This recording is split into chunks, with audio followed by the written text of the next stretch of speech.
What if I told you the harrowing video you just watched of a marine trainer named Jessica Radcliffe being violently dragged beneath the waves by a massive orca never actually happened?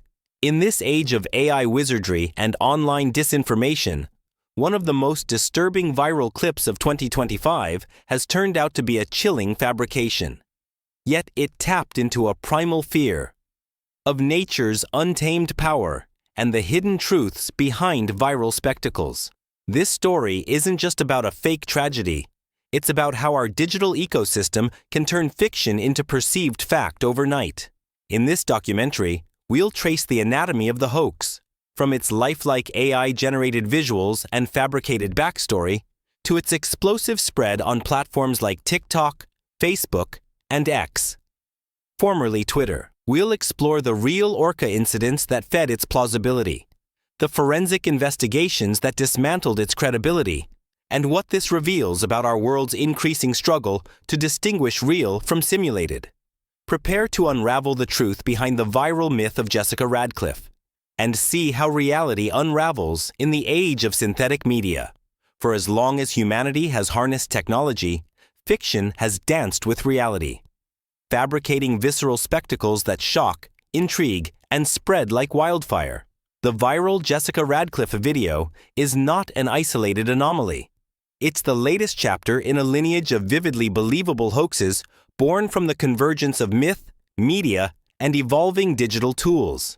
Historically, sensational rumors, often told around campfires or printed in penny publications, thrived by exploiting primal fears or communal fascination.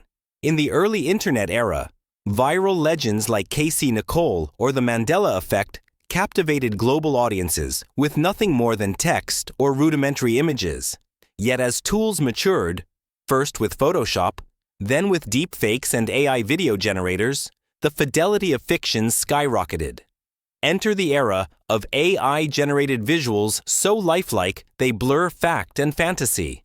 Generative models can now fabricate water ripples, mimic human speech, and even replicate the ambient roar of an audience. Hoaxes like Jessica Radcliffe tap directly into our collective memory, not just of orcas, but of catastrophes that once gripped the world. When tragedy is plausible, our skepticism goes into a freefall.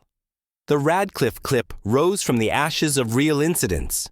Trainers like Dawn Brancheau in 2010 and Alexis Martinez in 2009, both victims of fatal orca encounters.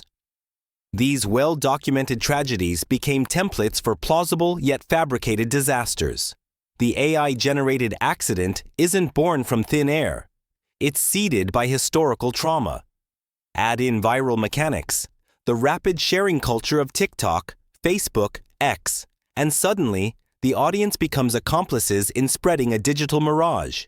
In the next section, we'll dive into the specifics. Who might have created this fabrication? What tools were used? And what breakthroughs empowered its lifelike facade? Alongside the first forensic blows that unraveled the illusion. The viral Jessica Radcliffe clip did not emerge from an anonymous corner of the internet by chance. It was the product of a technological turning point. In late 2024, a new wave of AI video synthesis platforms became accessible to the public, capable of generating ultra-realistic moving images from nothing more than text prompts and a handful of reference photos. What once required Hollywood-level budgets could now be done on a mid-range laptop. Investigators traced the first seeds of the Radcliffe video to niche AI enthusiast forums, where creators shared experiments in photorealistic aquatic scenes.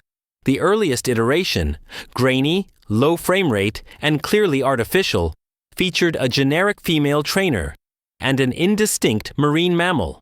But within weeks, tools like Runway Gen 3 and Pika Labs pushed the boundaries further, refining water physics, motion blur, and realistic facial reactions.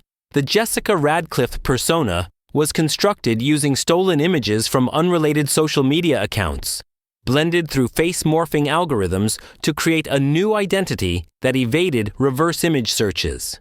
The orca sequence itself appears to have been built from a combination of archival SeaWorld footage, AI-generated transitions, and physics-based animation engines for the moment of attack. For many viewers, the realism was enhanced not just by visuals, but by sound. Authentic marine park ambience, crowd gasps, and splashing water were stitched together using AI audio models capable of layering spatial acoustics. This multi-sensory approach mirrored a tactic used in earlier disinformation campaigns. Overwhelm the senses so that the brain accepts the event before skepticism can take hold. The breakthrough wasn't just technical, it was psychological. The creators understood the cultural resonance of orca trainer tragedies, drawing on documented events to give their hoax a subconscious legitimacy. The first public posting on TikTok, in January 2025, included a somber caption and faux news chyron, making it appear ripped from a live broadcast. Within 48 hours, the clip had over 12 million views and was being re-uploaded across platforms faster than fact-checkers could respond.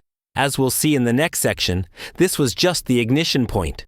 The following weeks saw the clip mutate, adapt, and spread in ways that exposed the alarming speed of modern misinformation and the global machinery that now propels it. The trajectory of the Jessica Radcliffe hoax from a single TikTok post to a global talking point is a case study in the mechanics of 21st century virality. Its evolution can be broken into distinct phases, each marked by shifts in technology, audience perception, and the platforms driving its spread. The original post appeared on a small marine life TikTok account on January 7, 2025. Framed as tragic breaking news, it leveraged TikTok's algorithmic preference for emotionally charged, high-engagement content.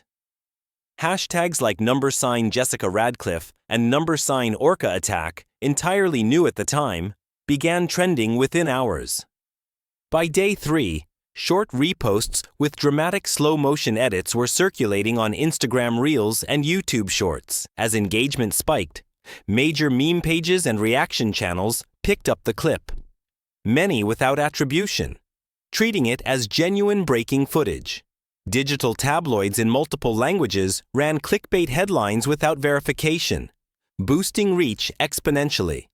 During this phase, the first alternate edits appeared, one with added fake CNN graphics, another in black and white to appear archival. AI translation tools enabled captions in over a dozen languages, broadening global penetration. User-driven remixes exploded. Some creators slowed the footage to highlight the moment of impact. Others overlaid somber piano music or fictional survivor testimonies. A deepfake eyewitness interview even appeared on a fringe YouTube channel, using synthetic voice to mimic an alleged fellow trainer. The story's details began to shift. Some claimed it happened in Florida, others in Spain, and still others in a secret marine facility. This adaptability made fact-checking harder. Each variant required debunking separately. The first large-scale debunk came from AFP Fact Check and Snopes, both tracing frames of the video to AI datasets and existing orca stock footage. Forensic analysis revealed inconsistencies in water reflection physics and the trainer's hair movement, subtle signs invisible to casual viewers but clear under frame-by-frame scrutiny. Despite this, the debunks initially reached only a fraction of the original audience. Marine parks worldwide began issuing statements clarifying that no such incident occurred, some going as far as showing live video of the supposed location to prove the date and time. Social media platforms began attaching altered content warnings, but these appeared inconsistently. By now, the story had been referenced in podcasts, live streams, and even by political commentators as an example of what the media hides, demonstrating how a hoax can morph into a tool for unrelated agendas. Even after wide exposure as a fabrication, the Radcliffe video settled into internet culture as a meme, reaction clip, and cautionary tale. Its digital fingerprints remain scattered across platforms, resurfacing in compilation videos or as background footage in unrelated content. Ironically, its debunking boosted awareness. Many who missed the original encounter found it through exposing the hoax content, unknowingly perpetuating its life cycle. From a chronological lens, the hoax's ascent mirrors other large-scale misinformation events. A rapid initial burst, mutation into countless forms, and eventual persistence as cultural residue. But in the Radcliffe case, the speed and scale were amplified by AI's ability to generate convincing supplementary content at every stage, giving the illusion of corroboration where none existed. In the next section, we'll examine how the hoax moved beyond digital spectacle into shaping public conversation, its role in debates over AI ethics, media trust, and the fragility of perception in the age of synthetic truth. The tipping point for the Jessica Radcliffe hoax came when it stopped being just a viral clip and became a mainstream talking point. This shift happened in late February 2025, roughly 6 weeks after the original upload, when two factors converged: widespread emotional investment from viewers and the legitimizing effect of mainstream media coverage. Ironically, much of it aimed at debunking the video. Television news segments, primetime talk shows, and even morning lifestyle programs began running short packages on the Orca attack video taking the internet by storm. Many framed it as an example of how real fake videos can look, yet by broadcasting the footage to millions more viewers, they gave it a second life outside its original TikTok ecosystem. The moment the Radcliffe hoax was discussed on a major U.S. network alongside other real-world tragedies, it acquired an unshakable aura of authenticity for many. The viral spread didn't just amuse or shock, it stirred debates. Animal rights activists used the video, despite knowing it was fake, to argue against keeping orcas in captivity. Tech ethicists cited it in urgent calls for AI content labeling laws. Conspiracy communities, meanwhile, weaponized it as proof that certain tragedies are covered up by authorities, feeding narratives far removed from the original hoax. By March 2025, social media analytics showed that the hashtag number Jessica Radcliffe was being used in over 50 different countries, with meme adaptations in languages ranging from Japanese to Portuguese. Short-form platforms like TikTok and Instagram favored these repackaged versions, some lasting mere seconds, stripped of all context but the most dramatic frames. This was the moment AI misinformation achieved a new kind of saturation. For the first time, a synthetic event had entered not only global conversation, but also physical protest signs, legislative hearings, and university lectures. People weren't simply reacting to the clip, they were acting on it. What began as an isolated experiment in visual deception had become a touchstone in the AI ethics debate, a weapon in advocacy campaigns, and a cautionary parable shared in classrooms. The Radcliffe video was no longer just a hoax, it was part of the culture. In the months following its peak, the Jessica Radcliffe hoax didn't disappear. It evolved. By mid-2025, its influence was visible in both the content creation landscape and the policy debates shaping AI regulation. The original clip had splintered into dozens of derivative works. Parody, versions replacing the orca with cartoon characters, horror edits turning the scene into a jump scare, and educational breakdowns dissecting the telltale signs of AI manipulation. The result was a strange coexistence. One viral event serving simultaneously as entertainment, cautionary tale, and case study. Technologically, the tools that birthed the hoax advanced rapidly. AI video models integrated real-time physics simulation for water, improved facial micro-expressions, and better lip-sync accuracy for multilingual dubbing. This meant that, by August 2025, creators could produce hoaxes even more convincing than Radcliffe's in a fraction of the time and cost. Platforms like TikTok introduced basic AI content labels, but these were inconsistently applied and easily bypassed by re-encoding videos. Institutionally, the Radcliffe case became a go-to reference in discussions at the EU, UN, ESCO, and U.S. congressional hearings on AI-generated misinformation. Fact-checking organizations began training algorithms specifically to detect synthetic motion anomalies in marine environments, a niche category born solely because of this one incident. Meanwhile, social media platforms walked a fine line, acknowledging the problem without stifling the creativity that kept their user engagement high. Culturally, the Radcliffe video became shorthand in online spaces for obvious fake that still fooled millions, akin to the way War of the Worlds once symbolized mass media panic. Even as awareness of its falsity grew, surveys revealed that a small but persistent percentage of viewers still believed it depicted a real suppressed tragedy, proof of how difficult it is to fully erase misinformation once it embeds in public consciousness. In the present day, the Jessica Radcliffe hoax stands at an uneasy intersection. It's a piece of internet history, a meme template, a legislative talking point, and an ongoing reminder that truth online is increasingly negotiable. Before the Jessica Radcliffe hoax, AI-generated video misinformation had largely been a niche concern, discussed in tech circles and occasionally surfacing in small-scale incidents. After Radcliffe, the conversation changed. It became a household example, referenced in casual conversations, classrooms, and political debates, as the moment many people first realized how convincingly fake a video could be. The world before Radcliffe was one where most viral videos carried at least some expectation of authenticity. The world after Radcliffe is one where viewers increasingly hesitate before believing what they see. This skepticism has both empowered audiences to think critically and eroded the baseline trust in visual media, making even authentic documentation subject to doubt.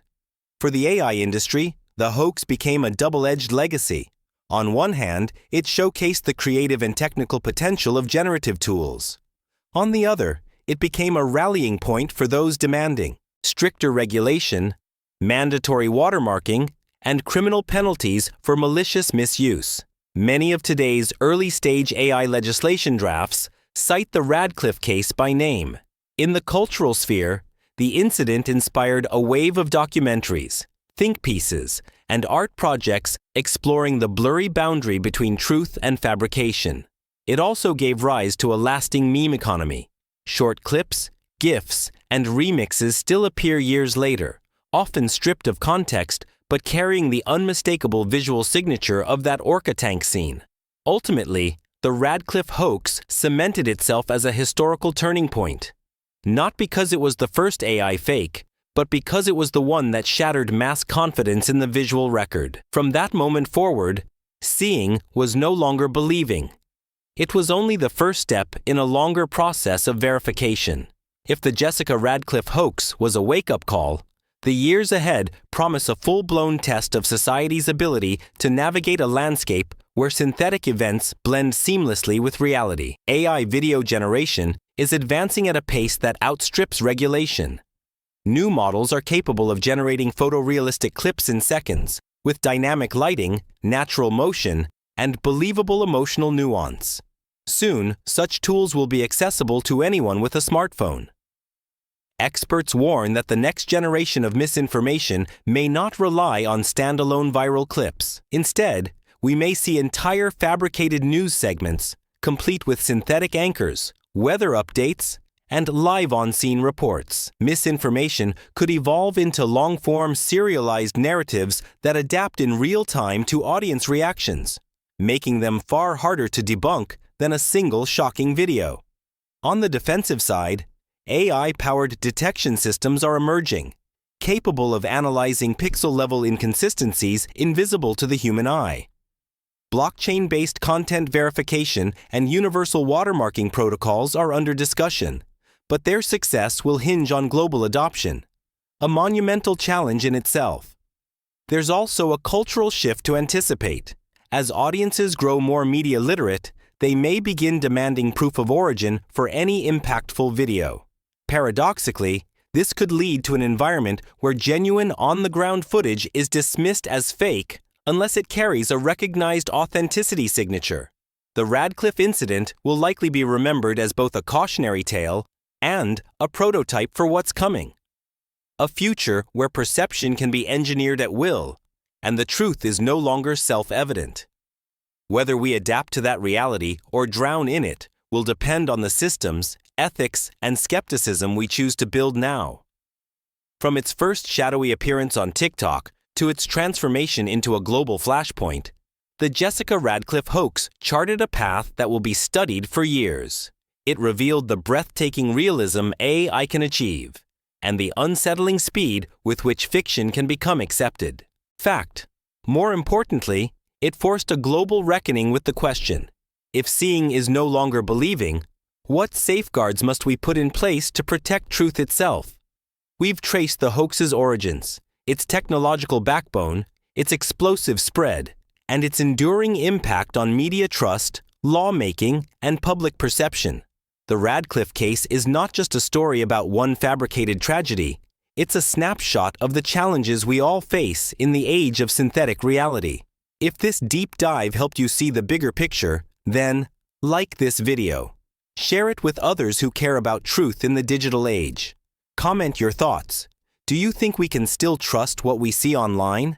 And subscribe for more investigations into the history and future of technology, media, and human perception. The future is already here, and so is the responsibility to tell it as it is.